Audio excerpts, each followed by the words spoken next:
హరే కృష్ణ భక్తులందరికీ స్వాగతం అండి. మనం ఈ రోజున 7వ అధ్యాయం చూడబోతున్నాం. దీన్ని మొదలుపెట్టే ముందు మనం ప్రార్థన చేసి మొదలు పెడదాం. ఓం అజ్ఞానతిమిరంధస్య జ్ఞానాంజనశలాకయ చక్షురున్మిళితం యేన తస్మై శ్రీ గురవే నమః. నమో ఓం విష్ణుపాదాయ కృష్ణప్రేష్ఠాయ భూతలే శ్రీమతే భక్తివేదాంతస్వామినితి నామినే. నమస్తే సారస్వతే దేవే గౌరవాణి ప్రచారిణి निर्विशेष शून्यवादी पाश्चात्य देशतारिणी. जय श्री कृष्ण चैतन्य प्रभु नित्यानंद श्री अद्वैत गदाधर श्रीवासादि गौर भक्तवृंद. हरे कृष्ण कृष्ण कृष्ण हरे हरे हरे राम राम राम हरे हरे. हरे कृष्ण. మనం 7వ అధ్యాయానికి వెళ్ళే ముందు మనం 6వ అధ్యాయాన్ని పునశ్చరణ చేద్దాం. ఈ 6వ అధ్యాయంలో మొట్టమొదటిది ఈజీ అనే యాక్రోనింలో ఈ అంటే మన మనస్సు అనేది మనకి శత్రువా మిత్రుడా, లేదంటే మొదటి 1-9 శ్లోకాల్లో శత్రువు గురించి మిత్రుడు గురించి ఏ విధంగా శత్రువు ఎప్పుడు సో మనస్సు మన ఆధీనంలో ఉంటుందో దీని గురించి చెప్పుకున్నమాట. తర్వాత అష్టాంగ యోగం గురించి చెప్పుకున్నారు. అష్టాంగ యోగం అంటే నిష్కామ కర్మయోగి క్రమక్రమంగా రురుక్ష స్థాయి నుంచి రూఢ స్థాయికి ఏ విధంగా క్రమక్రమంగా రకరకాలైనటువంటి స్థాయిల్లో ఈ అష్టాంగ యోగంలో ఉన్నటువంటి పద్ధతుల్ని పాటిస్తూ ఏ విధంగా ముందుకెళ్తాడు అనేది చెప్పిన అనమాట. ఆ తర్వాత ఈ యొక్క యోగి యొక్క సాఫల్యత లేదంటే వైఫల్యం ఈ రెండింటి గురించి చెప్పిన. అంటే ఎవరైనా అర్జునుడు అడుగుతాడు ప్రశ్న, మరి మధ్యలోనే ఎవరైనా ఈ యోగాన్ని అష్టాంగ యోగాన్ని అభ్యసిస్తూ మధ్యలోనే కనుక వాళ్ళ జీవితం చాలించాల్సి వస్తే వాళ్ళ పరిస్థితి ఏంటి? కృష్ణుడు ఒక మేఘం ఒక ఉదాహరణ ఇస్తాడనమాట. సో మేఘం యొక్క ఉదాహరణ ఇచ్చి ఏం చేస్తాడంటే ఈ మేఘం అర్జునుడు ఇస్తాడు మేఘం యొక్క ఉదాహరణ. అదే కృష్ణుడు దానికి ఏం చేస్తాడంటే ఎవరైతే ఈ యోగాన్ని ఎవరైతే పాటిస్తారో వాళ్ళు ఎప్పుడూ కూడా నశించరు. వాళ్ళ ఏవైతే ఈ యోగ ప్రక్రియ ఏదైతే ఉందో దాని పాలన నుంచి వాళ్ళు విచలితులు ఎప్పుడు కారు. ఎవరైతే మధ్యలో అర్ధాంతరంగా ఆపేస్తారో వాళ్ళకి తర్వాతి జన్మ బ్రాహ్మణుల కుటుంబంలో లేదంటే వైష్ణవుల కుటుంబంలో జరుగుతుందని చెప్తాడు. చెప్పి మరి అన్ని అంగాల్లోని అష్టాంగ యోగం అనేది అష్టాంగ యోగం అంటే ఇప్పుడు అష్టాంగ యోగం అని ఉదహరించినా సరే చివరి శ్లోకంలో 46-47 శ్లోకాల్లో కృష్ణుడు ఏం చెప్తాడు? యోగినామపి సర్వేషాం మద్గతేనంతరాత్మన శ్రద్ధావాన్ భజతే యోమా సమేయుక్త తమోమత. దీని గురించి చెప్పిన క్లియర్గా కృష్ణుడు. అయితే ఈ యోగులందరిలో కూడా భక్తి యోగి నాకు అందరికంటే చాలా ప్రియుడు అని చెప్పేసి చెప్పుకున్నాను. సో మనం ఇంతకుముందు కూడా చర్చించినట్టు ఈ భగవద్గీతకి ఒక ఆభరణాల పెట్టితో పోలిస్తే కిందన్నవి మొదటి 6 అధ్యాయాలు, పైన తర్వాత చివరి 6 అధ్యాయాలు అనుకుంటే మధ్యలో ఉన్న 6 అధ్యాయాలు ఏం చెప్తున్నాయి? ఆ యొక్క నిజమైన ఆభరణంతో పోలుస్తారు అన్నమాట. ఆభరణాలు పెట్టెలో తర్వాత ఒక బ్రెడ్ జామ్, పైన ఒక బ్రెడ్ ఉండేది, కింద ఒక బ్రెడ్ ఉండేది, మధ్యలో ఉన్నటువంటి జామ్ అన్నిటికంటే చాలా తీగా ఉంటుంది అన్నమాట. అదేవిధంగా ఈ యొక్క భగవద్గీతలో ఈ మధ్యలో మనం భక్తి యోగ అధ్యాయాలు మనం మొదలు పెడతాం. ఇది చాలా వండర్ఫుల్ అధ్యాయం అన్నమాట. ఈ అధ్యాయాల్లో భగవంతుడి గురించి తాను స్వయంగా చెప్తాడు. దేనికోసము? జీవుడి మీద ప్రేమతో భగవంతుడు చెప్తాడు అనమాట. సో ఈ భగవంతుడి ప్రేమని బయటికి తీసుకొచ్చేటువంటి అధ్యాయం ఇవన్నీ. సో ఇవి చాలా చాలా సులువుగా నేర్చుకోవచ్చు. తర్వాత దీంట్లో మనం భగవద్గీతలు నేర్చుకోవడానికి సారం అనేది ఈ మధ్యలో ఉన్నటువంటి 6 అధ్యాయాలు ఇవ్వబడింది. సరే, మరి నేను ఈ అష్టాంగ యోగము, భక్తి యోగము, కర్మయోగము, తర్వాత నిష్కామ కర్మ వీటన్ని గురించి నేను ఎందుకు నేర్చుకోవాలని ఏమన్నా అనుకోవచ్చు. దానికి మంచి ఉదాహరణ ఏంటంటే మనందరం కూడా అంటే ఎందుకని అంటే మన ప్రతి ఒక్కరి జీవితంలో ఈ 3 రకాలైనటువంటి ఇబ్బందులు ఉన్నాయన్నమాట. వీటిని షడ్వర్గాలు అంటారు. కానీ ముఖ్యంగా 3 వస్తువులు ఏం చేస్తున్నాయి జీవితంలో మనకి వెనక్కి లాగుతున్నాయి. ఏమంటే దీన్ని LAG అంటాం. LAG అంటే లస్ట్, యాంగర్, గ్రీడ్. కామం, క్రోధము మరియు లోభం. ఇవి 3 అనేవి మనని వెనక్కి లాగుతున్నాయి. దీనికి ఉదాహరణ ఏంటంటే కామం, క్రోధం, లోభం ఎలా అర్థం చేసుకోవాలి? ఇప్పుడు చూడండి, చిన్నపిల్లవాడికి జెమ్స్ ఉంటాయి కదా, జెమ్స్ అవి చూపించారనుకోండి, నాకు కావాలి నాకు ఇచ్చేయమంటాడు అనమాట. దీన్ని కామంతో పోల్చచ్చు. తర్వాత మీరు కొన్ని ఇచ్చారనుకోండి, 3-4 ఆ జెమ్స్ ఇచ్చారనుకోండి ఆ చిన్న పిల్లవాడికి, ఏమడుగుతాడు పిల్లాడు, ఇప్పుడు నాకు ఇంకా కావాలి ఇంకా కావాలంటాడు. మొత్తం ప్యాకెట్ ఇచ్చా, ఇంకా 10 ప్యాకెట్లు ఉంటే అది కూడా ఇచ్చేసేయంట. ఇది లోభం అనమాట. సరే మరి కనుక వాడికి కనుక ఈ ప్యాకెట్లు ఇవ్వలేదనుకోండి, మీరు ఏం చేస్తాడు, కింద పడిపోయి కాళ్ళు చేతులు కోపం కొట్టేసి అందరిని చేస్తుంటాడు. దీన్ని క్రోధం అని చెప్పచ్చు. ఈ విధంగా మన జీవితంలో కూడా ఈ క్రోధం అనేది ఏం చూపెడుతుందంటే మన నియంత్రిత్వ స్వభావం నుంచి పెడుతుంది అన్నమాట. నియంత్రిత్వ స్వభావం. ఎందుకు నాకు జరగట్లేదు, నాకు నచ్చినట్టు ఎందుకు జరగట్లేదు కాబట్టి నాకు కోపం వస్తుంది. అంటే ఏ విధంగా అంటే దుర్వాస ముని అంబరీష్ మహారాజు మధ్య జరిగినటువంటి సంభాషణ మీకు తెలుసుంటే, అంబరీష్ మహారాజు దుర్వాస ముని అంబరీష్ మహారాజు యొక్క ఆస్థానానికి వస్తాడనమాట. వచ్చినప్పుడు ఆయన స్నానానికి వెళ్తాడు దుర్వాస ముని. ఆ స్నానానికి వెళ్ళినప్పుడు ఆ రోజు ఉపవాసం ఉంటారనమాట. ఆ ముందు రోజు ఉపవాసం దాన్ని ఖండించేటువంటి సమయం వస్తుందన్నమాట, విరమించేటువంటి సమయం వస్తుంది. ఆ విరమించే సమయంలో దుర్వాస ముని ఇంకా రారు. అప్పుడు అంబరీష్ మహారాజ్ కొంచెం చరణామృతం తాగి ఆయన ఉపవాసాన్ని నిలుపుతారన్నమాట. అయితే అప్పుడు దుర్వాస ముని దాన్ని అంతర్ధానంలో చూసి, అంటే అంతర్చక్షుల్లో చూసి ఆయన చాలా కోపడిపోతాడు. ఎలాగ నువ్వు వచ్చిన అతిథికి నువ్వు పెట్టకుండా నువ్వు ఎలా ముందు నీ యొక్క వ్రతాన్ని నువ్వు ఎలా భంగం చేస్తావని చెప్పేసి చాలా కోపడిపోతాడు. బేసిక్గా అంబరీష్ మహారాజ్ని పూర్తిగా నియంత్రించాలనే భావనలో ఉన్నాడు దుర్వాస ముని. ఇది క్రోధం. మరి లోభం ఏం చూపిస్తుంది? లోభం ఏం చూపిస్తుంది అంటే యజమానత్వాన్ని చూపిస్తుంది అన్నమాట, సూచిస్తుంది. యజమానత్వం అంటే ఇప్పుడు దుర్యోధనుడు ఉన్నాడు ఉదాహరణకి. దుర్యోధనుడు ఏమంటున్నాడు, మొత్తం ప్రపంచం అంతా నేనే పాలించాలి, ఇక పాండవులందరూ కూడా నశించిపోవాలన్నమాట, మొత్తానికి నేనే యజమాని అవ్వాలి, పాండవులు నశించిపోవాలి. ఇది దుర్యోధన ఆలోచన అన్నమాట. దీన్ని ఏమంటారంటే లోభం అంటారు. తర్వాత మరి కామానికి ఉదాహరణ రావణుడు. ఇదేం సూచిస్తుందంటే మనం అంతకుముందు క్రోధం అనేది నియంత్రిత్వాన్ని చూపిస్తే, లోభం అనేది ఈ యజమానిత్వాన్ని చూపిస్తే, ఈ కామం అనేది భోక్తృత్వాన్ని చూపిస్తుంది, ఎంజాయింగ్ మెంటాలిటీ. ఈ భోక్తృత్వాన్ని సూచిస్తుంది. నేను ఉదాహరణ రావణుడు మొత్తం ప్రపంచం నుంచి అంతమైన స్త్రీలందరినీ తీసుకొచ్చి తన ఆస్థానంలో పెట్టుకుని తన భోగం కోసం ఉపయోగించుకున్నాడు అనమాట. సో ఈ విధంగా ఈ కామం, క్రోధం, లోభం అనేవి మనని ఇబ్బంది పెడతాయి. సో ప్రతి ఒక్కరిని ఇబ్బంది పెడతాయి. దీని నుంచి బయటకు రావాలంటే మార్గం ఏంటి? దీని నుంచి బయటకు రావాలంటే దీనికి విపరీతమైనటువంటి భావన ఉంటుంది. దాన్ని ఏమంటారంటే సేవావృత్తి అంటారు. ఇవి 3 భోగవృత్తిని చూపిస్తుంటే, ఇది యజమానిత్వము, నియంత్రిత్వము, తర్వాత భోక్తృత్వం. ఈ 3 ఈ భోగవృత్తి నుంచి మనలో ఉన్నటువంటి తప్పుడు ప్రదర్శన చూపిస్తున్నాయి అన్నమాట. మరి దీనికి విపరీతమైన ప్రదర్శన ఏంటి? హనుమంతుడి వాళ్ళగా సేవావృత్తి, భగవంతుడి యొక్క సేవ చేయాలనేటువంటి ఆలోచన అన్నమాట. ఇది దానికి పూర్తిగా విపరీతం అన్నమాట. సో హనుమంతుడు ఏం చేస్తుంది? హనుమంతుడు ఏమనుకున్నాను, భగవంతుడి యొక్క శక్తి ఏదైతే ఉందో భగవంతుడి యొక్క శక్తిని నేను భోగించేది భగవంతుడికి సమర్పించాలి అని చెప్పేసి హనుమంతుడు ఆలోచిస్తాడు. ఈయన శుద్ధ భక్తుడు అనమాట, పూర్తిగా సేవాభావంలో ఉన్నవాడు అనమాట.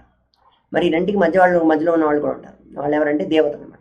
దేవతలకి భగవంతుడు సేవ చేయాలని ఇచ్చి కూడా ఉంటుంది, దాంతోపాటు భోగించాలనేటువంటి చూడండి మనలాంటి వాళ్ళు అనమాట.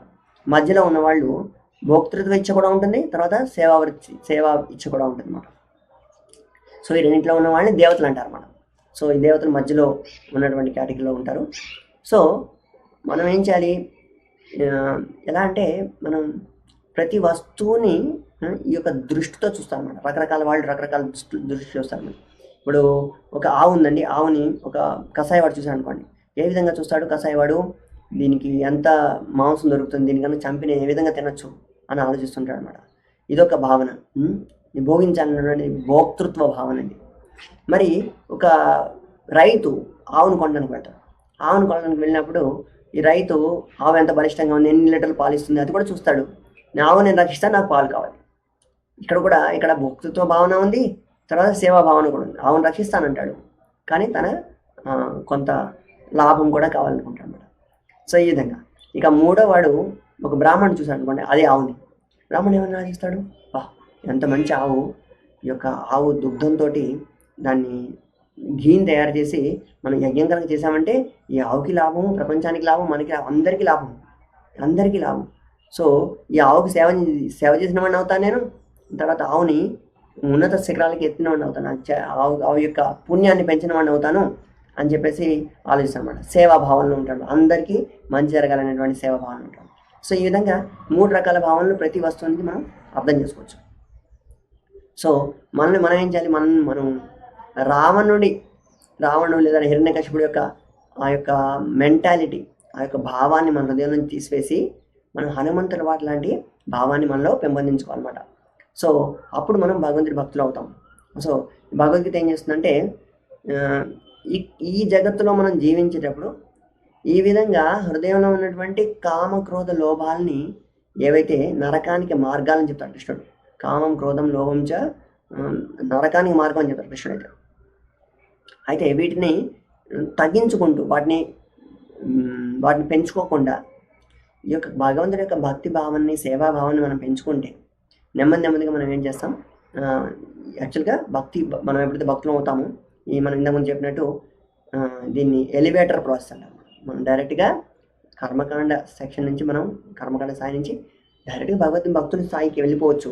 ఎప్పుడైతే ఈ భక్తిలో ఏముంది, భక్తి అంటే ఏంటి, అసలు ఏంటి భక్తి అంటే అని ఎప్పుడైతే అర్థం చేసుకుంటాము. సో మనం అయితే ఈ అష్టాంగ యోగము, జ్ఞాన యోగం వీటిని చేసిన వాళ్ళు కూడా భక్తులు అవుతారా అంటే వాళ్ళు కూడా భక్తులు అవ్వడానికి అవకాశం ఉంటుంది. ఉదాహరణ ఎవరంటే చతుష్కుమారులు, వాళ్ళు జ్ఞానులు అనమాట. వాళ్ళు ఒకసారి వైకుంఠం ద్వారా వెళ్తూ వైకుంఠం యొక్క 6 మార్గాలకు వెళ్ళిపోయిన తర్వాత 7వ మార్గం దగ్గర జయవిజయలు వాళ్ళని ఆపేస్తారు. అప్పుడు అక్కడ ఏదో గొడవ జరుగుతుందని భగవంతుడు బయటకు వచ్చినప్పుడు భగవంతుడి చరణ కమలాలకి అర్పించినటువంటి తులసి ఒక గంధాన్ని వాళ్ళ తస్యారవింద నయనస్య పదారవింద కింజల్ కమిష తులసి మకరంద వాయు అంతర్గతైన స్వవివరేణ చకార తేషాం సంక్షోభమచ్చుర అక్షరజుషాం అభిజిత్త తన్వో. సో ఏం చెప్పారు ఈ శ్లోకంలో, ఎప్పుడైతే ఆ తులసి యొక్క గంధం వాళ్ళ నాసికల్లోకి ప్రవేశించిందో వెంటనే వాళ్ళ హృదయంలో భక్తియుత భావన అనేది మేలుకొంది అని చెప్తారు. సంక్షోభం అచ్యుత అక్షర జుషాం అపిచిత్త, వాళ్ళ చిత్తంలో భగవంతుడి పట్ల భక్తి భావన అనేది మొదలైందని చెప్తారు మేడం. అలాగే శుకదేవ గోస్వామి కూడా తను జ్ఞాని, ఎంత పెద్ద జ్ఞాని అంటే వ్యవస్థలైనటువంటి స్త్రీలను కొలంలో చూసి కూడా వాళ్ళని స్త్రీలు కానీ పురుషులు కానీ భావించకుండా వాళ్ళని జీవాత్మలుగా చూడగలుగుతాడు అనమాట. ఎటువంటి మనసులో ఎటువంటి వికారం అనేది కలగదన్నమాట. ఇటువంటి పెద్ద జ్ఞాని కూడా అడవిలో ఒక 2 చెట్లు కొట్టే వాళ్ళ రూపంలో వెళ్ళిన వాళ్ళు ఏం చేస్తారు, భగవంతుడి యొక్క భాగవతాన్ని చదువుతారు అన్నమాట. బర్హాపీడం నటవరవపూర్ కర్ణయోర్ కర్ణికారం. ఈ శ్లోకం ఏం చెప్పిందంటే అది చదవగానే ఈ శుకదేవ్ కోసం ఒక ఇచ్చ మొదలు. ఏంటి ఇచ్చ, ఎంత బాగుంది ఇది, భగవంతుడి రూపాన్ని వివరిస్తూ ఉన్నారు. అయితే ఈ భగవంతుడి రూపాన్ని ఎక్కడి నుంచి శ్లోకం అడుగుతారు అనమాట. ఇది భాగవతము, ఈ భాగవతాన్ని ఎవరు చెప్పారంటే శుకదేవ గోస్వామి మీ తండ్రి అయిన వ్యాసదేవుడు మాకు నేర్పించారంటే అప్పుడు శుకదేవ గోస్వామి తన తండ్రి దగ్గరికి వెళ్ళేసి ఈ భాగవతాన్ని నేర్చుకుంటారు అనమాట. సో ఈ విధంగా కొంతమంది జ్ఞానులు కూడా భక్తులు అయ్యే మార్గం. కానీ మనం ఏ మార్గం అని చెప్తున్నాం, డైరెక్ట్గా ఈ శుద్ధ భక్తుల కృప ద్వారా, ప్రభుపాద ద్వారా అంటే భక్తుల కృప ద్వారా మనం భక్తియుత సేవకి డైరెక్ట్గా వెళ్ళటం ఇలాగే ఇదే జీవితంలో. ఎందుకంటే ఈ యోగ మార్గం ఏదైతే ఉందో, కర్మయోగం, జ్ఞానయోగం, అష్టాంగ యోగం, ఏదైతే యోగ పద్ధతి ఉందో ఇవి కొన్నిసార్లు మన జీవితాలు కూడా పట్టచ్చు అన్నమాట. కానీ మనం ఏం చెప్తాం, ఫాస్ట్గా వెళ్ళిపోయే లిఫ్ట్ లాంటి మార్గం చెప్తున్నాం అనమాట. సో అయితే కొన్నిసార్లు ఇటువంటి జ్ఞానులు అష్టాంగ యోగం చేసిన తర్వాత కూడా అందరూ అష్టాంగ యోగులు మళ్ళీ భక్తులు అవుతారని మనం చెప్పలేము అన్నమాట. కొన్నిసార్లు ఏమవుతుందంటే ఈ అష్టాంగ యోగులకు కొన్ని సిద్ధులు అనేవి లభిస్తాయి. ఆ లభించిన సిద్ధుల ద్వారా వాళ్ళు ఏం చేస్తారంటే విచలితులు అయిపోతారు. అంటే అర్థం ఏంటంటే, ఒక ఉదాహరణకి చూడండి, వాళ్ళకి కొంత అష్టాంగ యోగం ముందుకు వెళ్ళిన తర్వాత, పరమాత్మ ధ్యానం కలిగిన తర్వాత కొంత శక్తులు వస్తాయన్నమాట వాళ్ళకి. అంటే ఈ శక్తులు అనేది భౌతికం అండి పూర్తిగా. ఎటువంటివి, నీళ్ల మీద నడవడం కానీ, లేదా గాలిలో ఎగరడం కానీ, ఇటువంటి శక్తులు వస్తాయన్నమాట కొన్నిసార్లు కొంతమందికి. అయితే ఈ శక్తులను చూసి వాళ్ళు విచలితులు అయిపోతారు, భగవంతుడి పట్ల ఉన్నటువంటి ఆకర్షణను కోల్పోతారు అన్నమాట. ఎప్పుడైతే ఆ శక్తుల మీద వాళ్ళ ధ్యాస మారిపోతుందో వెంటనే వాళ్ళు భగవంతుని చేరుకునేటువంటి భక్తియుత మార్గానికి, భక్తియుత సేవా మార్గానికి వెళ్ళే అవకాశాన్ని వాళ్ళు కోల్పోతారు. సో అయితే మనం ఈ 7 నుంచి 12 అధ్యాయాలు ఉన్నప్పుడు భక్తియుత మార్గం యొక్క గొప్పతనం చూడబోతున్నాం. తర్వాత భక్తియుత మార్గాన్ని ఎలా పాటించాలి, డైరెక్ట్గా నిష్కామ కర్మల్ని ఆచరిస్తున్న వాళ్ళు కూడా భక్తియుత మార్గానికి ఏ విధంగా చేరుకోనగలరు. ఒకే జీవితంలో వెంటనే చాలా త్వరగా భక్తియుత మార్గానికి, అంటే అన్నింటికంటే ఉన్నతమైనటువంటి యోగా నిత్యంలో అనేది ఉన్నతమైనటువంటి మెట్టుకి వెళ్ళడం ఎలాగనే చూస్తాం అన్నమాట. సో ఇక్కడ కృష్ణుడిని అర్జునుడి ప్రశ్న వేస్తుంది అన్నమాట.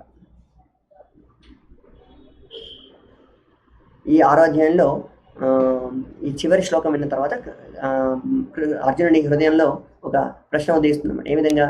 నేను ఏ విధంగా భక్తునవ్వాలి, మరి యోగినామపి సర్వేషాం మద్గతేనంతరాత్మన శ్రద్ధావాన్ భజతే యో మాం సమయుక్తమో అన్నమాట.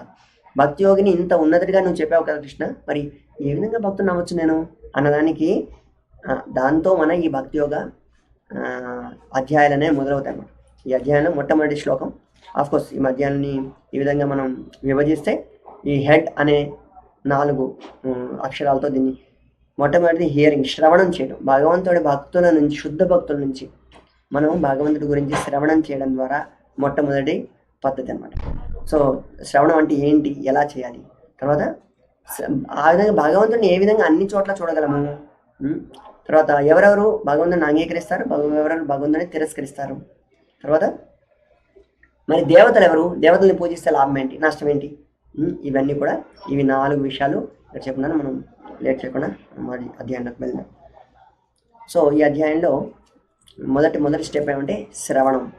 సో ఈ శ్రవణం గురించి ఏం చెప్పారంటే, మనం ఇందాక చెప్పినట్టు 47వ శ్లోకం నుంచి ఏ విధంగా భగవంతుడిని ప్రేమించవచ్చు, లేదంటే భక్తితో సేవను ఆచరించవచ్చు అన్న ప్రశ్నకి సమాధానంగా కృష్ణుడు ఈ మొదటి శ్లోకం చెప్తాడు.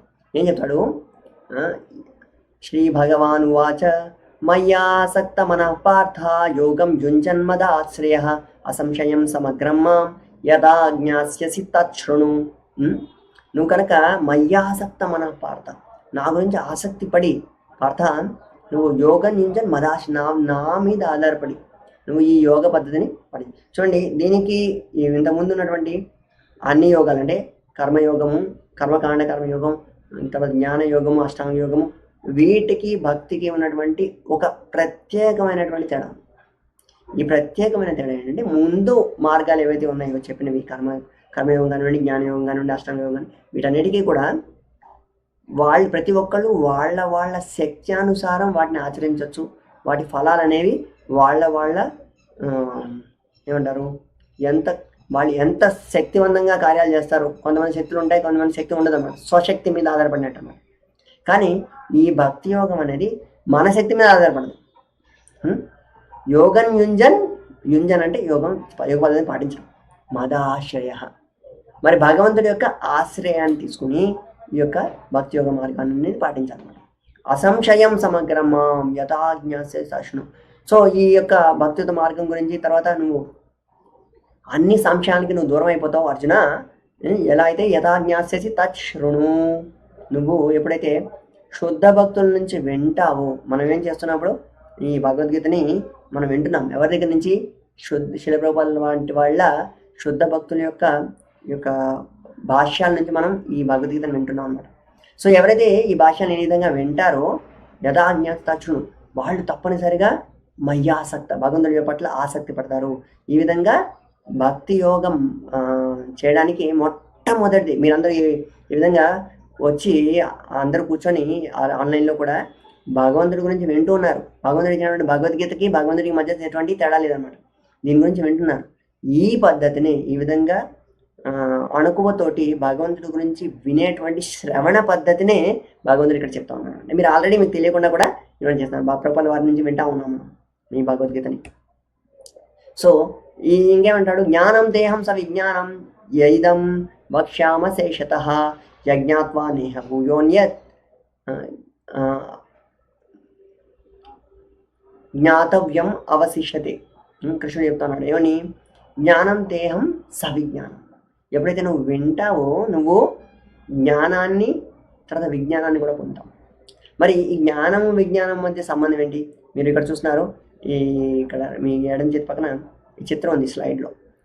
జ్ఞానం అంటే భగవంతుడి గురించినటువంటి జ్ఞానం అన్నమాట. జ్ఞానం అని ఏం చెప్తుందంటే, సో భగవంతుడు ఏ విధంగా మొత్తం సృష్టికర్త, భగవంతుడి యొక్క గొప్పతనం, దీన్ని జ్ఞానం అంటారు.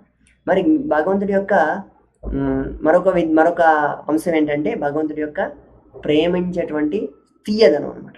భగవంతుడి ప్రేమకు ఉన్నటువంటి తీపితనం. సో దీన్ని విజ్ఞానం అంటారన్నమాట. ఇక్కడ చూడండి, కృష్ణుడు ఏం చేస్తున్నాడు, నంద మహారాజు తన చెప్పులు తీసుకురమ్మన్నాడు. ఆయన చెప్పులు మోయలేకపోయాడు, అందుకని 2 చెప్పుల్ని తల మీద పెట్టేసుకొని కృష్ణుడు ఉన్నటువంటి రసాస్వాదం అనమాట. నంద మహారాజు మీద ఎంత ప్రేమ అంటే తన భక్తుడి యొక్క పాదరక్షల్ని తన నెత్తి మీద పెట్టుకొని తీసుకొస్తున్నాడు భగవంతుడు. ఇది విజ్ఞానం అనమాట. ఇటువంటి గొప్ప భగవంతుడు స్వయంగా భక్తుల్ని సేవిద్దాం అనుకుంటున్నాడు. అర్జునుడికి ఏమని రథసారథి అయ్యాడు. సో దీన్ని విజ్ఞానం అంటారు అన్నమాట. సో ఈ విధంగా విజ్ఞానానికి మరొక ఏంటంటే, జ్ఞానం అంటే మనం ఆత్మ గురించి తెలుసుకోవడం, విజ్ఞానం అంటే భగవంతుడి గురించి తెలుసుకోవడం. భగవంతుడికి భక్తుడికి అంటే భగవంతుడికి జీవాత్మకి ఉన్నటువంటి సంబంధాన్ని కూడా తెలుసుకోవడానికి విజ్ఞానం అంటారు. సో ఈ విధంగా వీటిని జ్ఞానం, తేహం, సవిజ్ఞానం ఇవన్నీ కలిసి ఉన్నాయి. సో అశేషత వీటిని నేను ఏ విధంగా చెప్పబోతున్నాను ఇప్పుడు నీకు, మొత్తం అన్నిటిని వివరించేస్తాను. నువ్వు ఏం చెయ్యి అర్జున, నువ్వు విను, తత్ శృణు. భగవంతుడి నుంచి మనం వినాలి. ఇది పద్ధతి అన్నమాట. సో గ్రహించిన జ్ఞానం అనేది చాలా అరుదు. ఇది కూడా నేర్చుకోవాలన్నమాట, ఇది కూడా తెలుసుకోవాలి. ఎందుకని ఈ శ్లోకం చెప్తున్నాడు, ఈ జ్ఞానం ఈ విధంగా భక్తియుత మార్గంలోకి వచ్చే వాళ్ళ సంఖ్య చాలా తక్కువ. ఆంధ్రప్రదేశ్లో లేదంటే తెలుగు తెలిసిన వాళ్ళు ప్రపంచంలో ఎంతమంది ఉన్నారండి? ఎంతమంది ఈ విజ్ఞానాన్ని వినడానికి రెడీగా ఉన్నారు? చాలా తక్కువ మంది. దాని గురించి చెప్తాను అన్నమాట. అంత ఈజీగా భగవంతుడి గురించి వినేవాళ్ళు మన సంఖ్య దొరకదు మనకి. భగవంతుడు చెప్తున్నాడు అన్నమాట. దీన్ని చాలా అరుదుగా ఉంటారు వాళ్ళు.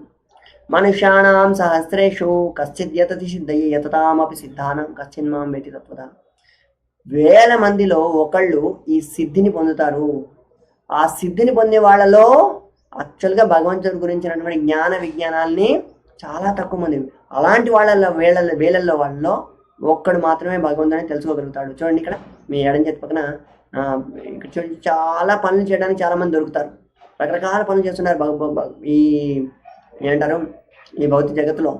దాంట్లో చాలా తక్కువ మంది మాత్రమే ఈ విధంగా భగవంతుడి మీద అంటే ధ్యానం, ఆధ్యాత్మిక మార్గానికి వస్తారు, భగవంతుడిని తెలుసుకోవడానికి వస్తారు అన్నమాట. ఈ విధంగా మరి అలాంటి తెలుసుకునే వాళ్ళలో ఎవరో ఒకళ్ళకి మాత్రమే భగవంతుడు నిజంగా తెలుస్తాడు. కచ్చిన్మా మేతి తత్వత వాళ్ళలో కూడా.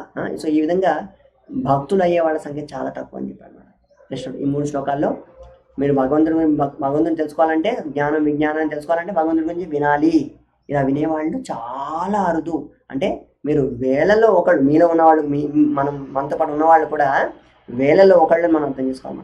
ఇక రెండవది, భగవంతుడిని అన్ని చోట్ల ఏ విధంగా చూడటము అనేది ఈ 4 నుంచి 12 శ్లోకాలు చెప్పారు.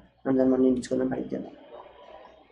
కృష్ణుడు చెప్తున్నాడు, భూమి రాపోవనలో వాయు ఖం మనో బుద్ధి రేపచ అహంకార ఇతియమ్మే భిన్న ప్రకృతి రాష్ట్ర. ఇక్కడ 8 రకాలైనటువంటి శక్తుల గురించి చెప్తున్నాడు.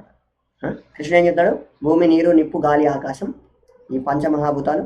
తర్వాత సూక్ష్మమైనటువంటి 3 మరొక మూలకాలు అనమాట. ఏమవి? మన బుద్ధి అహంకారం. మనోబుద్ధి అహంకార ఇతియంచే భిన్నా ప్రకృతి అష్టదా. ఈ 8 రకాలైనటువంటి భగవంతుడి నుంచి వేరుపరచబడినటువంటి వీటిని ఏమంటారు, శక్తుల గురించి చెప్తున్నాడు భగవంతుడు. ఇలా 8 రకాల శక్తులు ఉన్నాయి. ఇవన్నీ కూడా భగవంతుడి నుంచి వేరు చేయబడ్డాయి. దీని ఏమైనా భౌతికమైన శక్తులు అంటాం. ఎందుకంటే భగవంతుడి నుంచి వేరు చేయబడ్డాయి. భిన్న ప్రకృతి రాష్ట్రదా అని చెప్పాడు. సో ఇలా 8 రకాలైన మూలకాలు ఉన్నాయి. 5 స్థూలము, 3 సూక్ష్మం. తర్వాత భగవంతుడు ఏం చెప్తున్నాడు, అపరేయం ఇతస్తు అన్యం ప్రకృతిం వేద్యమే పరాం జీవభూత మహాబాహో యయేదం ధార్యతే జగత్. ఏం చెప్తున్నాడు, అపరేయం ఇతస్తు అన్యం.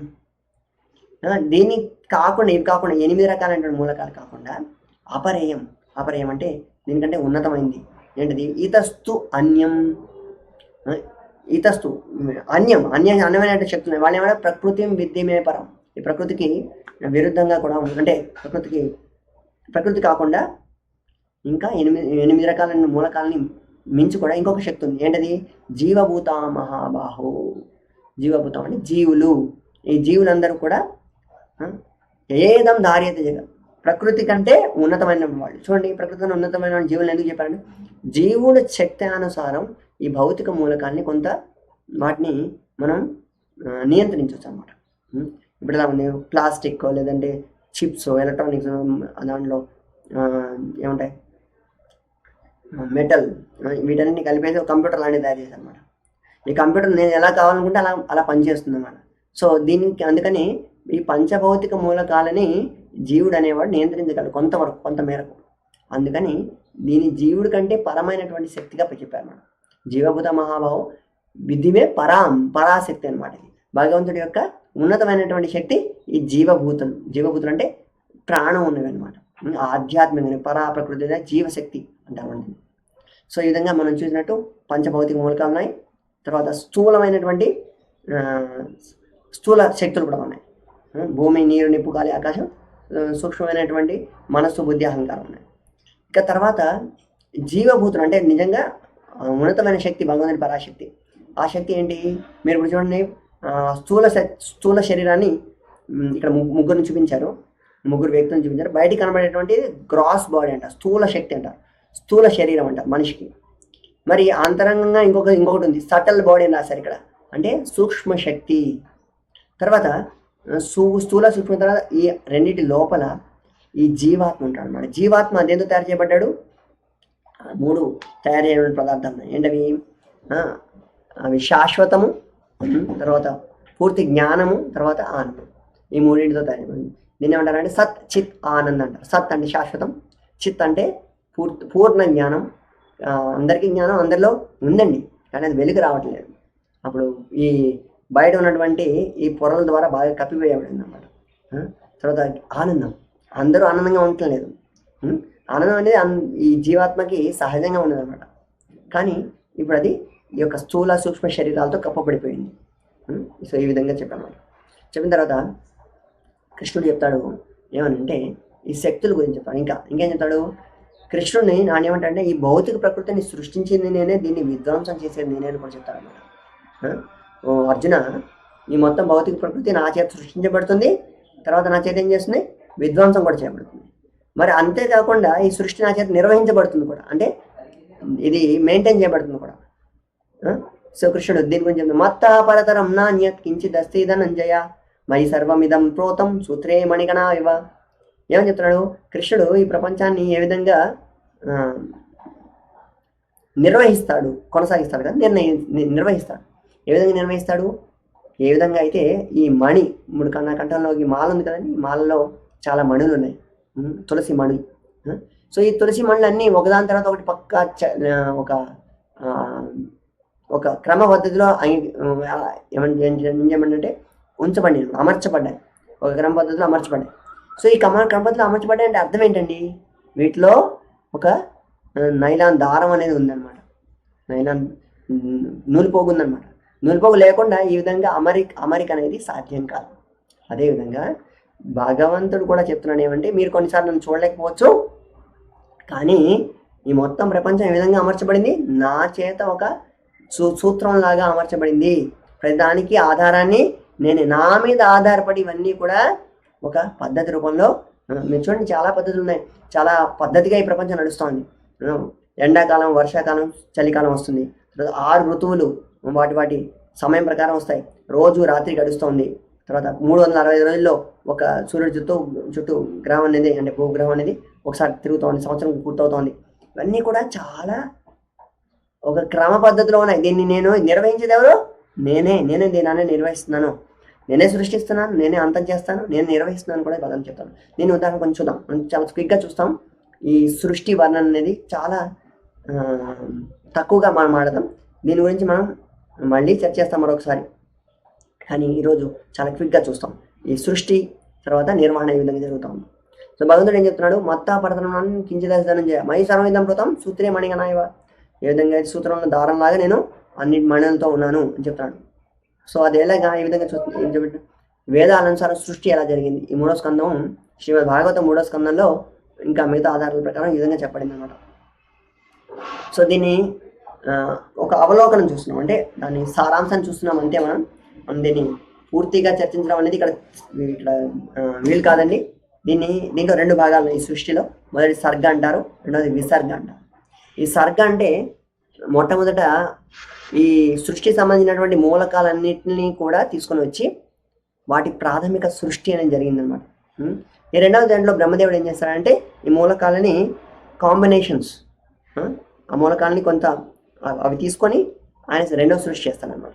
ఎలాగంటే మన శరీరం తయారు చేయడానికి అన్నటువంటి కావాల్సిన భూమి, నీరు, నిప్పు, గాలి, ఆకాశం ఏవైతే ఉన్నాయో అవి భగవంతుడు అరేంజ్ చేసి వాటిని ఒకదాన్ని ఒకటి సమన్వయం చేసే విధంగా భగవంతుడు అరేంజ్ చేస్తాడు అనమాట. దాని ప్రధానం అంటారు.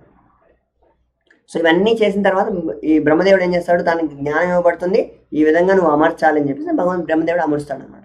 సో మరి దానికి కావాల్సినటువంటి ముందు మార్గాన్ని మొత్తాన్ని కూడా భగవంతుడే చేస్తాడు. ఈ సృష్టిని ఏ విధంగా చేస్తాడు చాలా క్విక్గా చూస్తాం. మీకు ఏమైనా అర్థం కాకపోతే మీరు చింతించకండి, మనం దీన్ని మళ్ళీ చూస్తాం. తర్వాత మళ్ళీ దీన్ని అంటారంటే డీటెయిల్గా చదువుతాం.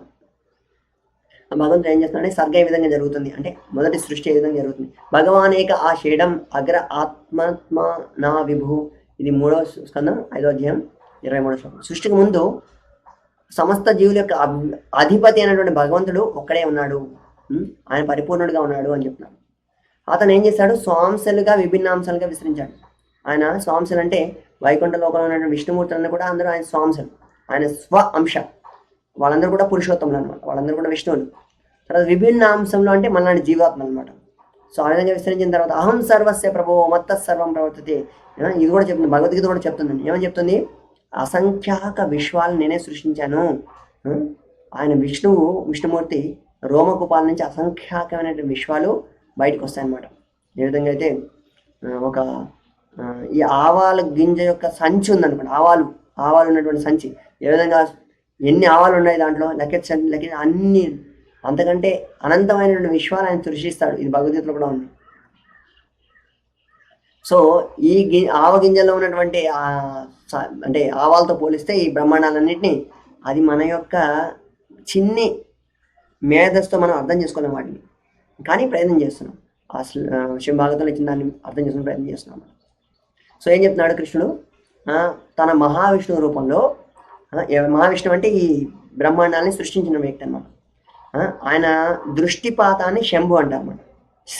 శివుణ్ణి ఆయన దృష్టిపాతంతో పోలుస్తామన్నమాట. ఆయన దృష్టిపాతం ద్వారా ఈ జీవులందరినీ కూడా ఈ భౌతిక ప్రపంచంలోకి ప్రవేశింపజేశారు అన్నమాట. సో ఆ విధంగా శివ దుర్గ వీళ్ళిద్దరి మధ్య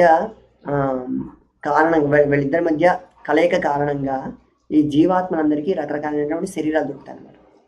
అందుకని శివుణ్ణి పార్వతిని వాళ్ళు ఏమంటారు, జగత్తుకు సంబంధించినటువంటి ఈ జగత్తుకి వాళ్ళని తల్లిదండ్రులు అంటారు అన్నమాట. ఆ తర్వాత అసలైన తల్లిదండ్రులు ఎవరు మరి, ఈ జీవాత్మలందరూ ఎక్కడి నుంచి వస్తున్నారు, భగవంతుడి నుంచే వస్తున్నారు అనమాట. అందుకని రాధాకృష్ణ లక్ష్మీనారాయణ వీళ్ళని ఏమంటారంటే ఆధ్యాత్మిక ప్రపంచంలో జీవులందరి తల్లిదండ్రులు వాళ్ళు శాశ్వతమైన తల్లిదండ్రులు. కానీ ఈ భౌతిక ప్రపంచంలో వాళ్ళు వచ్చినప్పుడు భగవంతుడి యొక్క వీక్షణం ద్వారా భగవంతుడు ఏం చేస్తాడంటే ఈ జీవాత్మల్ని యొక్క భౌతిక ప్రకృతి అంటే దుర్గాదేవి యొక్క గర్భంలో ప్రవేశింపజేస్తాడు. ఆ భగవంతుడి యొక్క ఆ వీక్షణాన్ని శంభుతో పోలుస్తాం అన్నమాట. ఓకే, సో రాధారాణి లేదా లక్ష్మి కృష్ణుని యొక్క అంతరంగ శక్తి. మరి బహిరంగ శక్తి ఎవరు, దుర్గాదేవిని అందుకని భౌతిక జగత్తుకు సంబంధించిన జైలర్ అంటారు అన్నమాట. ఆవిడ మన్ని ఈ ప్రపంచం నుంచి బయటికి వెళ్లకుండా మన్ని ఇక్కడే కట్టి ఉంచడానికి ప్రయత్నం చేస్తుంది అన్నమాట. సో సృష్టి సమయంలో ఈ మొత్తం బ్రహ్మాండాలు ఉన్నాయి కదండి, బ్రహ్మాండాలనే ఒక సమూహంగా ఉంటాయి.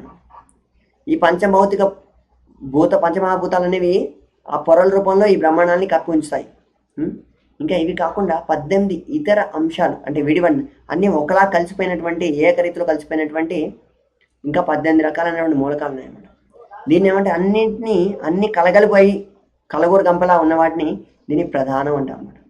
ప్రధానం కాదు, ప్రధానం. ఈ ప్రధానం అంటే పదార్థం యొక్క సూక్ష్మ రూపంలో ఉంటాయి. ఆ సూక్ష్మ రూపంలో ఉన్నప్పుడు ఏం చేస్తాడు భగవంతుడు, ఏ విధంగా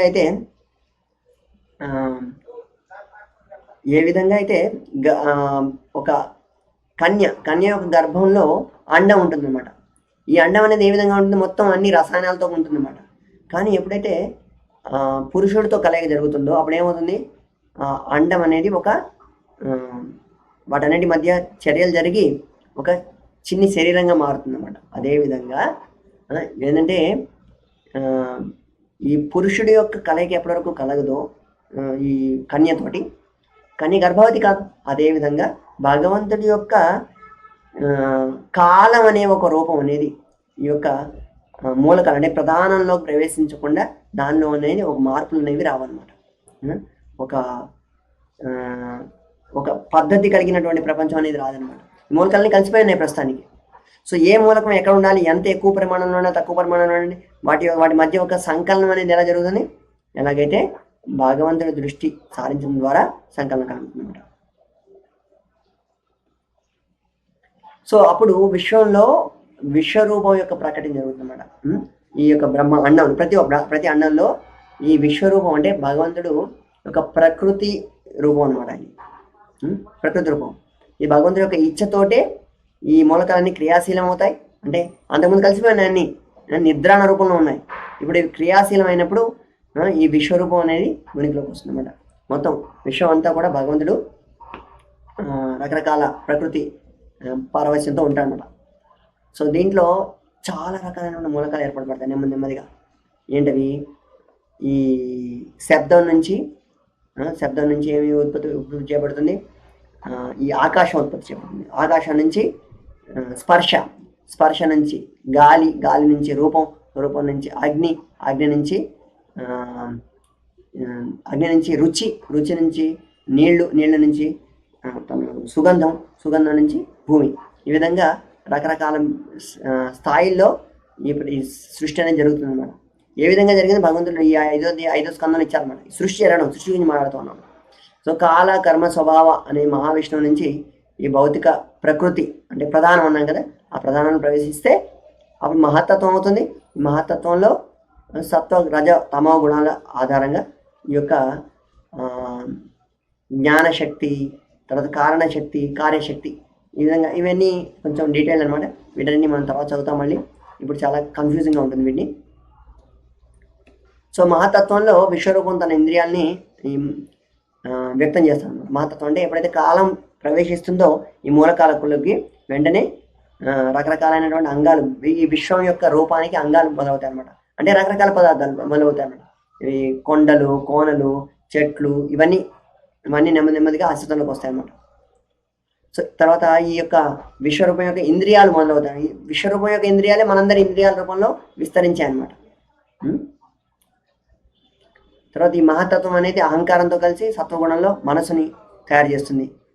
అహంకారం అనేది, ఈ మహత్తత్వంలో అహంకారం అనేది రజోగుణంతో కలిస్తే బుద్ధి, ఇంద్రియాలు, అవయవాలు వస్తాయి. సో అహంకారం అనేది తమో గుణంతో కలిస్తే స్థూల సూక్ష్మ మూలకాలు వస్తాయి అన్నమాట. సో ఇది ఈ విశ్వరూపం యొక్క అస్తిత్వం అన్నమాట. అప్పుడు ఈ విశ్వరూపం దాంతోనే విశ్వం అంతా సృష్టి జరిగిపోదు. దాని నుంచి బ్రహ్మాండంలో ప్రవేశిస్తాడు, పరమాత్మ రూపంలో ప్రవేశిస్తాడు. దీన్ని గర్భోదకసాయి విష్ణువు అంటారు అన్నమాట. సో ప్రతి విషయంలోకి గర్భోదకసాయి విష్ణువు వెళ్తాడు. మహావిష్ణు నుంచి గర్భోదకసాయి విష్ణువు వెళ్తాడు. ఈ గర్భోదకసాయి విష్ణువు నుంచి క్షీరోదకసాయి విష్ణువు ప్రతి ఒక్కరి హృదయంలోకి వెళ్తాడు అన్నమాట. సో ఫస్ట్ బ్రహ్మాండాలు వచ్చినాయండి. ఆ బ్రహ్మాండంలో కాలం కలయికతోటి ఒక సంక్షోభం వచ్చిందంటే ఒక మహత్తత్వం అనేది ప్రధానం అనేది మహత్తత్వంగా మారింది.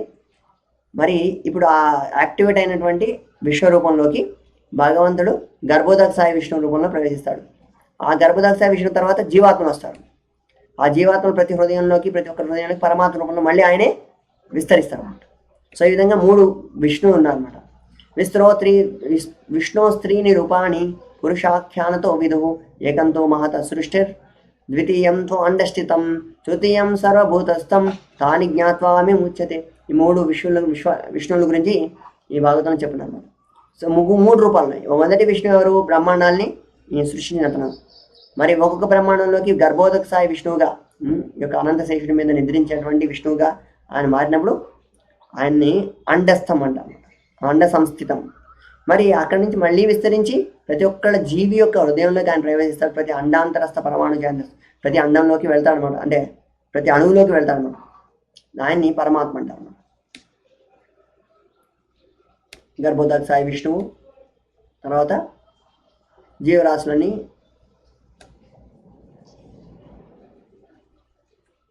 గర్భోదకసాయి విష్ణువు నుంచి అప్పుడేం జరుగుతుంది?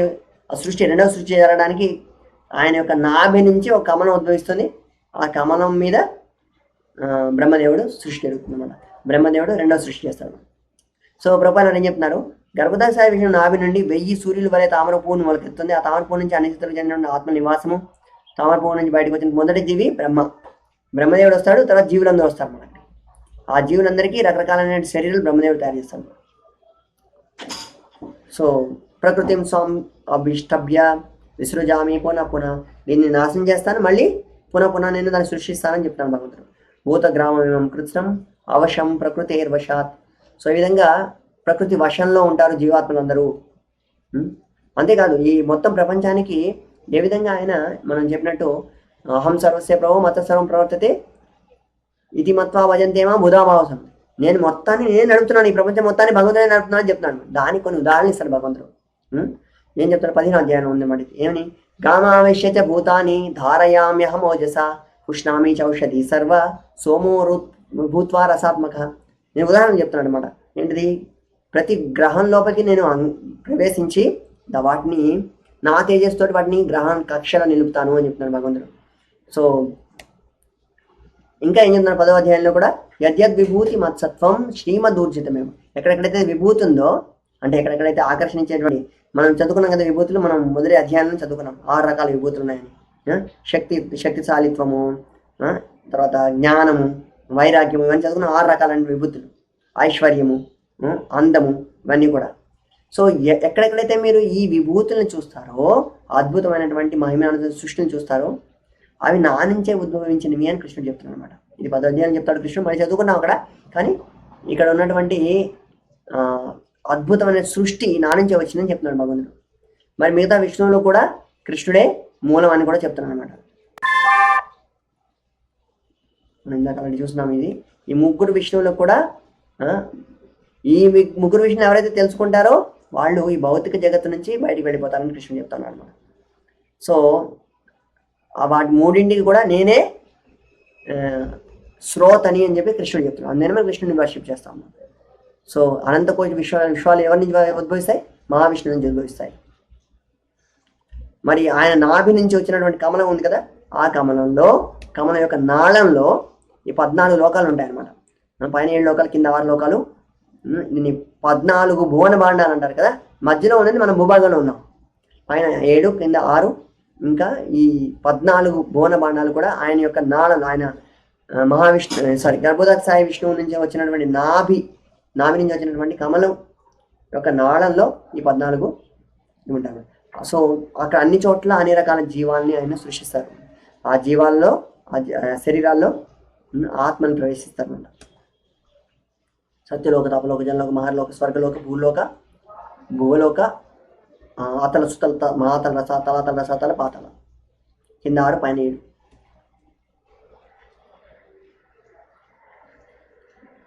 తర్వాత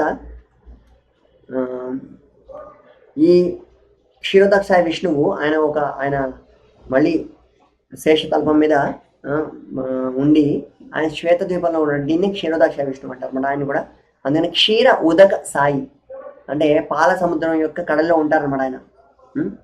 సో ఆయన ఏం చేస్తారు? ప్రతి జీవి యొక్క హృదయంలోనే ఉంటాడు, అణువుల మధ్య కూడా ఉంటాడు అన్నమాట.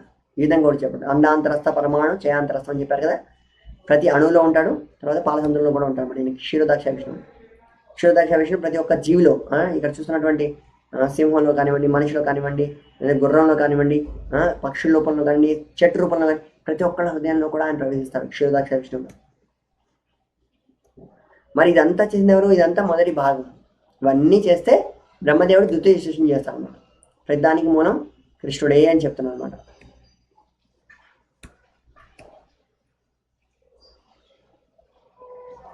సో బ్రహ్మ ఈ విధంగా వేదాల్ని, అంటే ఈ వైదిక జ్ఞానాన్ని ముందు స్వయంగా స్వీకరిస్తాడు అనమాట. ఆ స్వీకరించి ఆ బ్రహ్మదేవుడి నుంచి నారదముని, తర్వాత ఆచార్య రూపంలో ఈ జ్ఞానం అనేది మనకి మళ్ళీ అవరోహణ క్రమంలో కిందికి వస్తుంది అన్నమాట. ఇంకా కృష్ణుడు చెప్తా ఉన్నాడు అనమాట ఏ విధంగా ఆయన ఈ మొత్తం లోకాల్ని ఏం చేస్తున్నాడు, నిర్వహిస్తున్నాడు. నిర్వహణ శక్తి ఏ విధంగా నిర్వహిస్తా ఉన్నాడు అని నిన్నానికి ఆయన సారాన్ని చెప్తున్నాడు. ప్రతి చోట ఆయన ఏ విధంగా ఉన్నాడు, మనం కృష్ణుని ఏ విధంగా అన్ని చోట్ల చూడగలం అనే ప్రశ్న వేస్తారు కదా, ఆ ప్రశ్నకి సమాధానం చెప్తున్నాం. ప్రసోహోమప్సు కౌంతేయ ప్రభాస్మి శశి సూర్యయో ప్రణవ సర్వ వేదేషు శబ్దకే పౌరుషం దిషు. ఏం చెప్తున్నాడు ఆయన?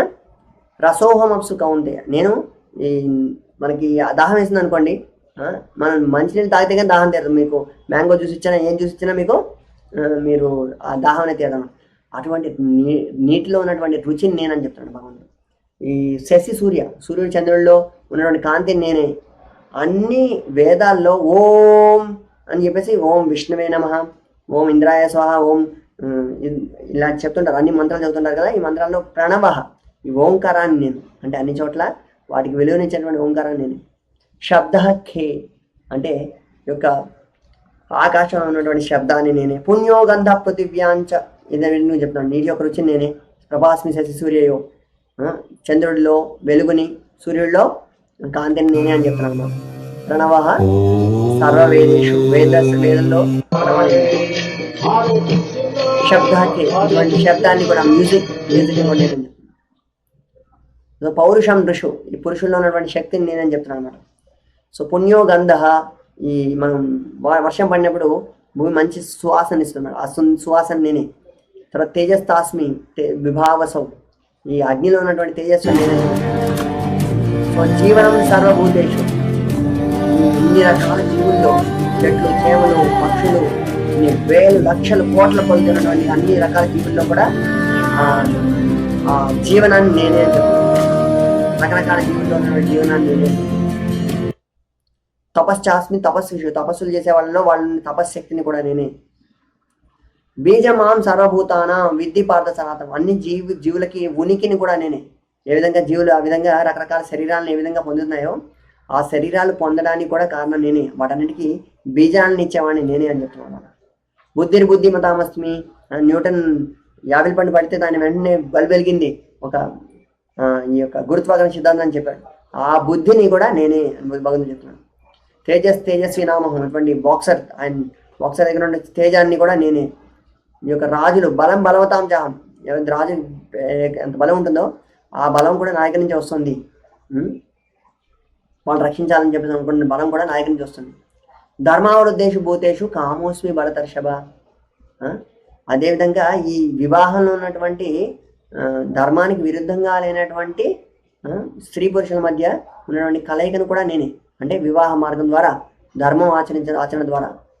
సో ఈ విధంగా 14 ఉదాహరణలు చెప్తారు భగవంతుడు, ఈ ప్రకృతిలో ఉన్నటువంటి త్రిగుణాలు ఏ విధంగా పనిచేస్తాయని చెప్పేసి. ఏ విధంగా కృష్ణుడు త్రిగుణాలకి అతీతం అని చెప్పేసి చెప్తాడన్నమాట.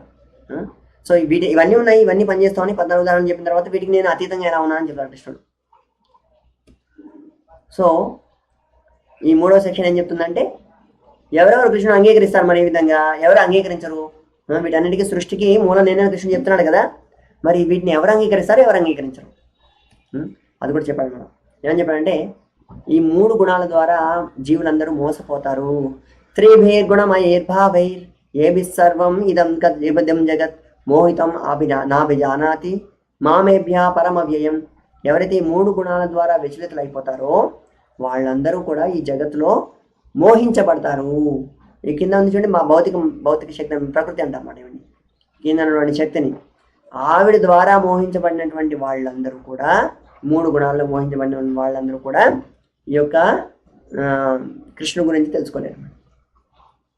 అందుకని కృష్ణ చెప్తాను, దైవీయేషా గుణమయ్యి మమ మాయా దురత్య. మరి ఇటువంటి మాయాశక్తిని దాటం ఏ విధంగా, చాలా కష్టమయ్యా అని చెప్తున్నాడు కృష్ణుడు. ఎందుకని, అది నా శక్తి. దైవీయ గుణమై మమ మాయ, మాయ ఎవరిదట, కృష్ణుడి మాయ ఇది. సో కృష్ణుడి యొక్క శక్తిని దాటం ఏ విధంగా సాధ్యమండి, ఎవరికైనా సరే అది సాధ్యం కాదు. మామేవే ప్రపద్యంతి, మీరు కనుక నా శరణాగతిని తీసుకుంటే మాయామేతాం తరంతితి, ఈ భౌతిక జగత్తులో ఉన్నటువంటి 3 గుణాలని మీరు ఈజీగా, అంటే చాలా సులభంగా దాటచ్చు అని చెప్తున్నాం అన్నమాట. మరి ఇక్కడ చెప్తున్నారు ఎవరెవరు వీటిని దాటగలరు, ఎవరు వీటిని దాటలేరు, ఎవరు భగవంతుని తెలుసుకోగలరు, ఎవరు భగవంతుని తెలుసుకోలేరు. ఈ 2 రకాల శ్లోకాలు, 2 శ్లోకాలు 15, 16 శ్లోకాల్లో వీళ్ళ గురించి చెప్తాను. ఏం చెప్తున్నారు, 15వ శ్లోకంలో ఎవరైతే భగవంతుడి మీద విశ్వాసాన్ని కలిగి ఉంటారో వాళ్ళ ఉదాహరణ చెప్తున్నారు. నమా దుష్కృతి నో మూఢ ప్రపద్యంతే నరాధమా మాయయా అపహృత జ్ఞాన ఆసురం భావమాశ్రితా. ఈ నలుగురు దుష్కృతిన వీళ్ళన్నారు. దుష్కృతిన మూఢ ప్రపద్యంతే నరాధమ మాయయా అపహృత జ్ఞానం. దుష్కృతిన మూఢ నరాధమ మాయా ప్రజ్ఞ. ఈ నలుగురు ఎవరంటే 4 రకాలైనటువంటి అసురులు అనమాట వీళ్ళు. దుష్కృతిన అంటే అన్ని రకాలైనటువంటి చెడు కార్యాలను చేసేవాళ్ళు అనమాట. మూఢ అంటే వాళ్ళ దగ్గర జ్ఞానం ఉంది కానీ అయినా సరే తెలుసుకోలేరు అన్నమాట, వాళ్ళని మూర్ఖులు అంటారు అన్నమాట. నేను చెప్పిందే ధర్మం అంటారు అన్నమాట వాళ్ళు. నరాధం అంటే ఈ యొక్క మనుషులందరిలో కూడా నిమ్న జాతికి చెందినటువంటి వాళ్ళు అనమాట, నరాధములు అంటారు వాళ్ళు. మాయ అపరత జ్ఞానం, వీళ్ళకి జ్ఞానం ఉంది, ఆ జ్ఞానం అనేది మాయ అపహరించేసింది.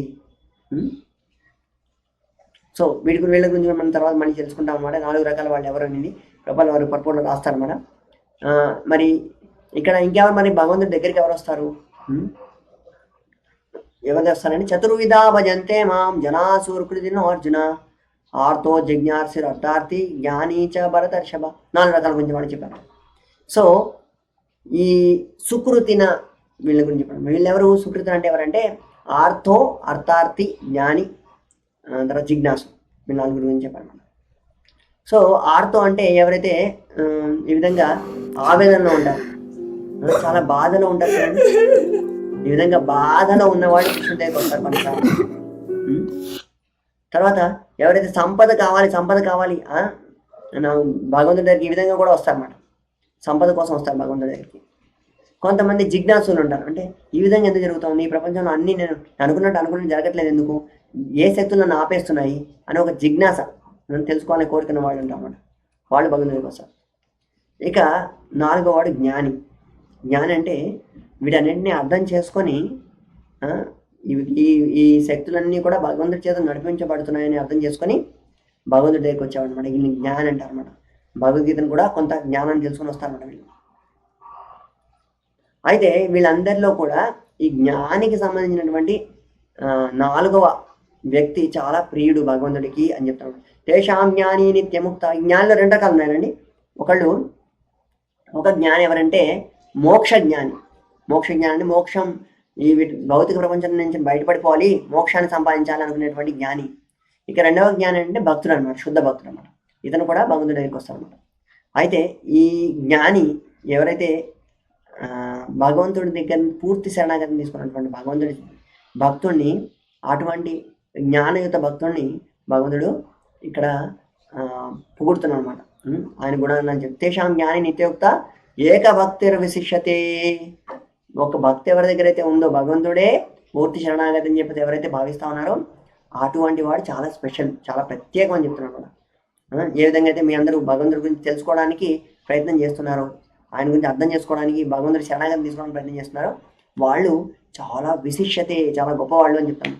ప్రియో హి జ్ఞాని నోత్యర్థం అహం స మమ ప్రియ. వీళ్ళందరూ నాకు చాలా ప్రియులు అని చెప్తున్నాను. అయితే మరి జ్ఞాని ఒక్కడే ప్రియుడా, మరి మిగతా వాళ్ళు భగవంతుడి దగ్గరికి వచ్చేవాళ్ళు వాళ్ళు ప్రియులు కదా, అది వాళ్ళు కూడా ప్రియులే నాకు అని చెప్తాను భగవంతుడు. ఉదారా సర్వ ఏవైతే జ్ఞాని త్వైవాత్మ జ్ఞాని త్వాత్మైవ మే మతం ఆసిత సహి యుక్తాత్మ మామేవానుత్తమం గతిం. నన్ను ఉత్తమ గతిగా అంటే తెలుసుకొని వీళ్ళందరూ వస్తున్నారే, వీళ్ళందరూ నా దగ్గరికి వస్తున్నారు, అందుకని వీళ్ళందరూ కూడా నాకు ప్రియులే అని చెప్తాడు. ఎందుకని ప్రియులు, భగవంతుడు చాలా ఏమంటాడంటే భగవంతుడు చాలా ఉదారమైన స్వభావం అన్నమాట. వీళ్ళందరూ ఎందుకు వస్తున్నారు, ఆర్తో అంటే వాళ్ళ ఆవేదనని మర్చిపోవడానికి భగవంతుడి దగ్గరికి వస్తున్నారు. జిజ్ఞాసు అంటే ఏంటి, దీనికి ప్రశ్నలు ఏంటి, సృష్టి ఎలా జరిగింది అని తెలుసుకోవడానికి వస్తున్నారు కొంతమంది. అర్థార్థి కొంతమంది ధనం కోసం వస్తున్నారు. మరికొందరు జ్ఞాని అంటే ఓకే కృష్ణుడి దగ్గర చాలా విభూతులు ఉన్నాయి అవన్నీ పొందడానికి, దేనికోదానికి కృష్ణుడి గురించి తెలుసుకొని వస్తున్నారు వాళ్ళు కృష్ణుడి దగ్గర. మరి వీళ్ళ నలుగురిని ఎందుకని ఉదారులు అంటున్నారు, ఎందుకంటే వీళ్ళ నలుగురు వాళ్ళకి భౌతికమైనటువంటి ఇచ్చలు ఉన్నా సరే ఒక ముఖ్యమైనటువంటి వీళ్ళ దగ్గర అర్హత ఉందన్నమాట.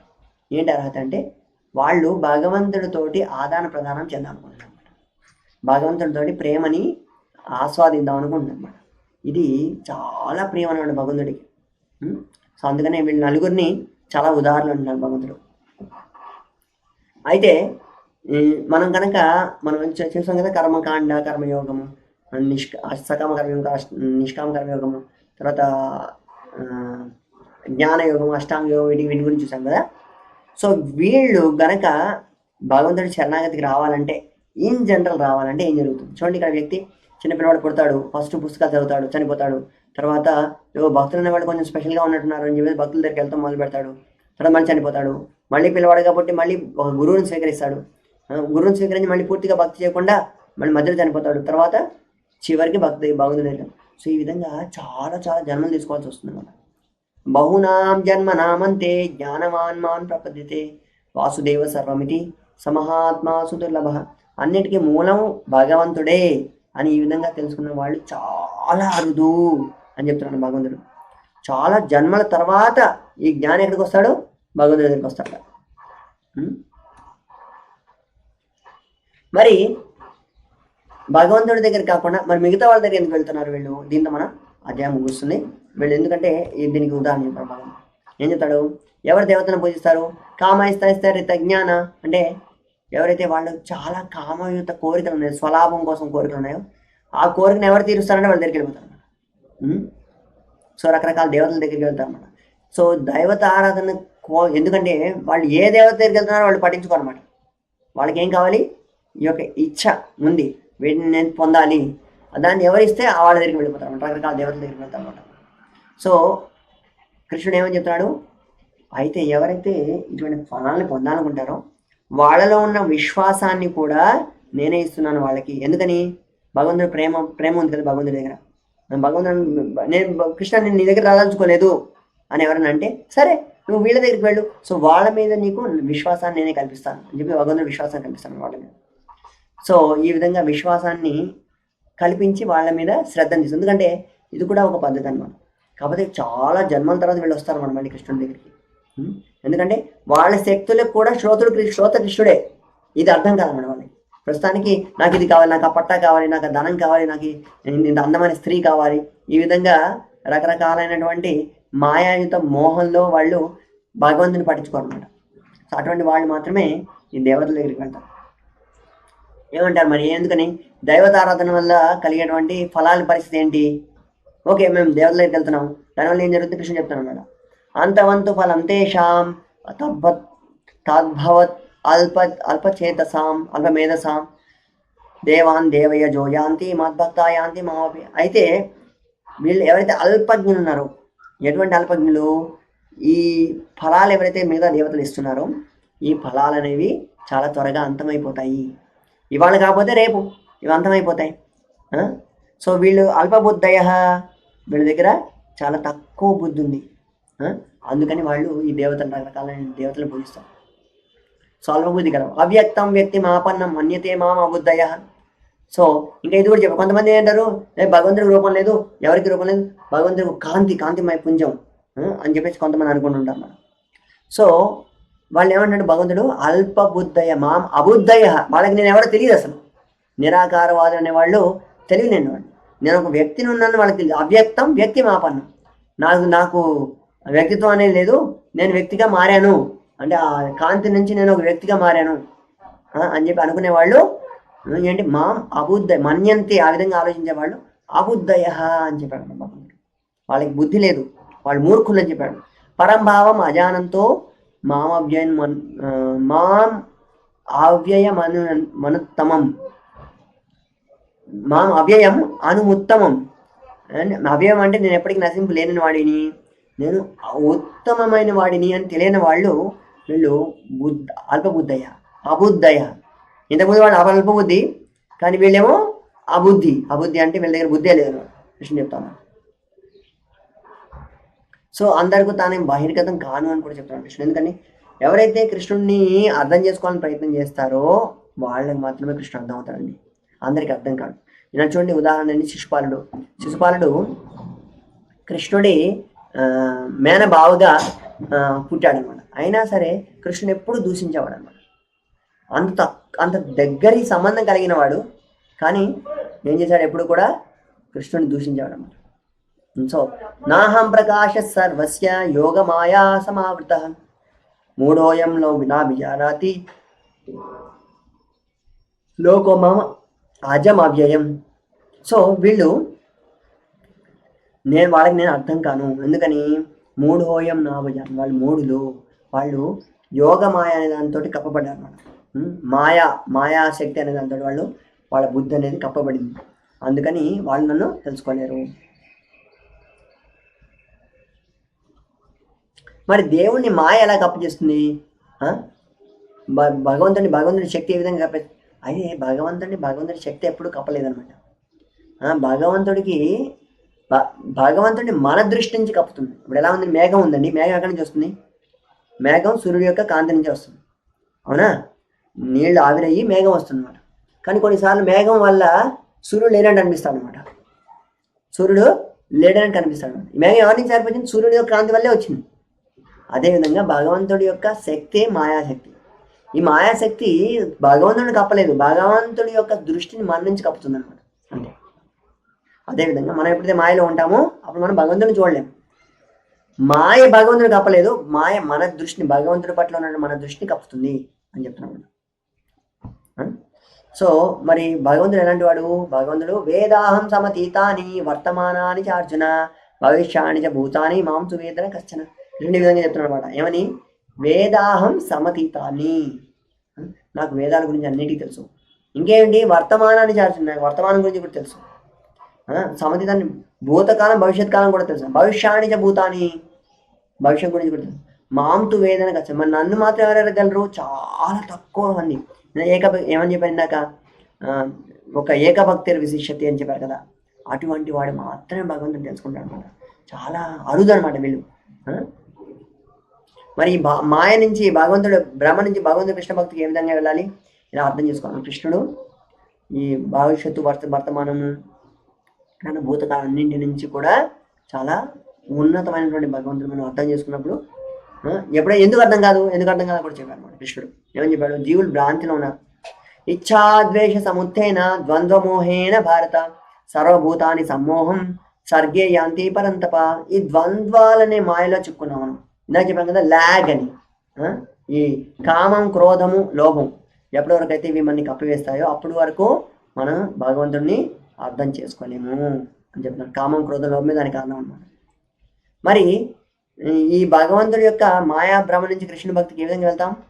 మనం ఎప్పుడైతే హృదయం శుద్ధీకరం అవుతుందో, ఎవరైతే అంకిత భావంతో ఈ భక్తియుత మార్గాన్ని నెరవేరుస్తారో, భగవంతుడి గురించి వాళ్ళ హృదయంలో ఆలోచించడం మొదలు పెడతారో, భగవంతుడి నామ జపం ద్వారా హరే కృష్ణ కృష్ణ కృష్ణ హరే హరే, హరే రామ రామ రామ హరే హరి, ఈ విధంగా 108 సార్లు నామజపం చేశారనుకోండి, మీరు మొదలు పెట్టారనుకోండి, అప్పుడు తప్పనిసరిగా భగవంతుడిని మాయాశక్తి నుంచి బయటపడి తెలుసుకోగలుగుతారు అనమాట. దానివల్ల ఏమవుతుంది? హృదయం శుద్ధీకరణ జరుగుతుంది.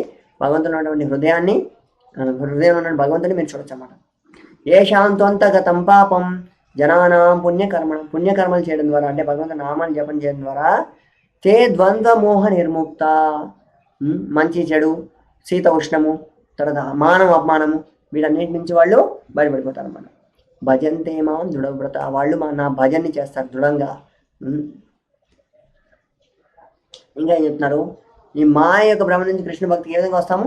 జరామరణ మోక్షాయ మామాశక్తే తే బ్రహ్మ తద్విదు కృత్స్నం ఆధ్యాత్మం కర్మ చాకిలం. ఈ మోక్షకామి భక్త ఎవరైతే ఉన్నాడో, ఒక్కోసారి ఆయన మోక్షం పొందాలని చెప్పేసి ఆయన కృష్ణుడి నుంచి విచలితుడు అవుతాడు, మళ్ళీ కర్మ యొక్క మార్గంలో పడతాడు అనమాట. మరి ఏ విధంగా కృష్ణుని తెలుసుకోవాలి?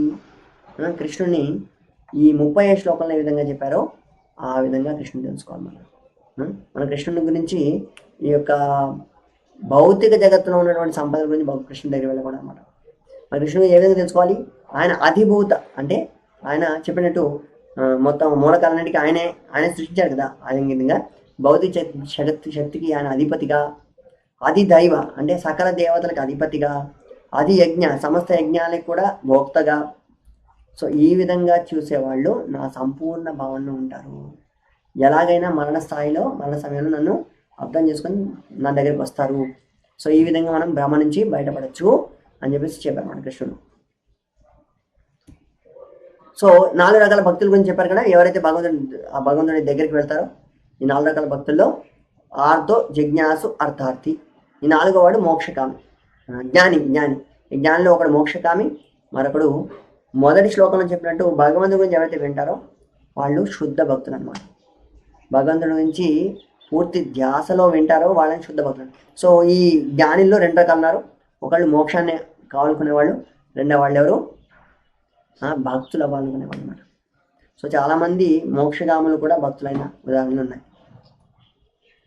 సో ఈ విధంగా 4 రకాలైనటువంటి అధ్యాయం 4 రకాలుగా 4 భాగాలుగా విభజించబడింది. మనం మొదట శ్రవణం గురించి విన్నాం. కృష్ణుడిని మనం ప్రేమించాలంటే ఏం చేయాలి? ముందు మనం శ్రవణం చేయాలి. ప్రభుపాల వారిని శుద్ధ భక్తుల నుంచి మనం శ్రవణం చేయాలి విన్నాము.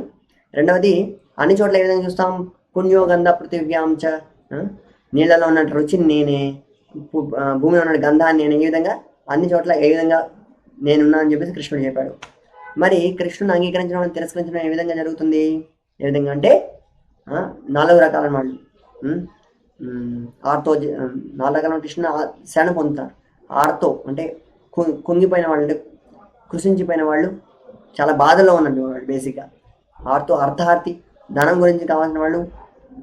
జిజ్ఞాసు, ప్రశ్నలు ఉన్నటువంటి సృష్టి ఏం జరుగుతుంది, సృష్టి ఎలా ముందుకెళ్తా ఉంది, జీవం ఏంటి, లేకపోతే ప్రకృతి ఏంటి, వీటన్ని తెలుసుకుందాం అనుకున్నవాళ్ళు జిజ్ఞాసులు. తర్వాత జ్ఞాని. ఈ జ్ఞానిలో 2 రకాలు ఉన్నారు. ఒకళ్ళు మోక్షగామి, రెండో వాళ్ళు 7వ అధ్యాయం మొదట్లో చెప్పినటువంటి శుద్ధ భక్తులు, భగవంతుడి భక్తుల నుంచి వినేవాళ్ళు అన్నమాట. సో ఈ విధంగా 4 రకాలు భగవంతుడిని స్వీకరించేవాళ్ళు ఆశ్రయాన్ని, భగవంతుడి ఆశ్రయాన్ని స్వీకరించని వాళ్ళని గురించి చూసాం అన్నమాట. ఏమంటే వాళ్ళు భగవంతుడి ఆశ్రయం స్వీకరించిన వాళ్ళు ఎవరంటే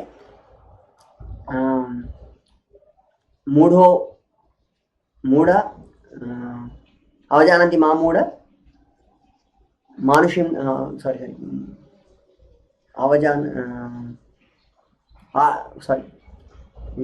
బాహ్యాపరత జ్ఞాన ఆసుర్యం భావమాశ్రిత 4 గురించి చెప్పాను అనమాట. మూఢ, రెండవ వ్యక్తి చూసాను కదా,